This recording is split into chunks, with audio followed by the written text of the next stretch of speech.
शुक्राचार्य हे राजा बोली शुण कथा आज बणरे गला बेले 5 गोटी बेंग थिले सेही 5 गोटी बेंग परम मित्र थिले बाटरे जाऊ जाऊ हठात रे 3टा बेंग कुआ भितर पड़ी गले एवं आउ 2टा बेंग आज कुआ उपरे थिले जेते चेष्टा करिकी हरे कृष्ण से मानकु बंचेवा पे चेष्टा कले मध्य बंचिवार प्रश्न उठुनी आज उपरे रहीकी 2 जन बेंग तांकर 3 जन बेंग सांग को देखुछंदी भितरे पड़ी जाइछंदी जेते बेले 3 जन बेंग कुआ भितरे अछंदी गोटिए बेंग फक फक फक फक फक फक हे नंद उपरे नंद माटी उपरे माटी चढ़ी चढ़ी चढ़ी चढ़ी चेष्टा करूछि ऊपर को आसीबा पई पुणी तळे पड़ी जाउछि पुणी ऊपर को आसुछि पुणी तळे पड़ी जाउछि जेते बेले गोटिए बेंग एही परे चेष्टा करे ऊपर थिबा 2 जन बेंग कहउछंदी जोर करिकी रे बेंग भाई तुमरा कोनोसी उपाय नाही तुमे ऊपर को आसी परिबो नाही काहेकि चेष्टा करूछ काहेकि चेष्टा करूछ तुमे से भितरे ही पड़िबो एते उच्च को तुमे आसी परिबोनी जन को कहले चेष्टा कला हालिया हे कि सी गोटे कणे जाई रही गला कुआर पुणी द्वितीय बेंग पुणी चेष्टा कला द्वितीय बेंग चेष्टा जिते बेले करे से ऊपर थिबा 2 गोटी बेंग कहउछंदी रे भाई प्रथम बेंग आज हार मानिला तुम तोते मध्य आमे रेडी करूछु तू से भीतर घर करबा पे चेष्टा करे ऊपर को तू आसी पारिबुनु रड्डी कले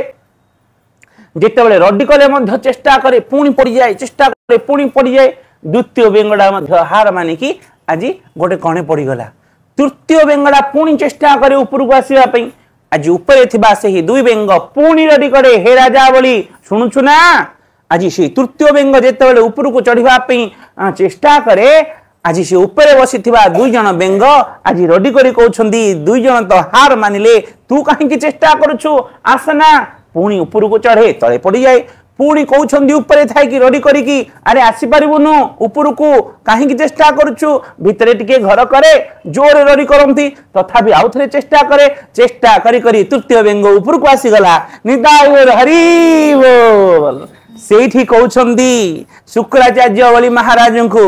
आज सेही बेंग ऊपर को काहे आसी पारला जानिछ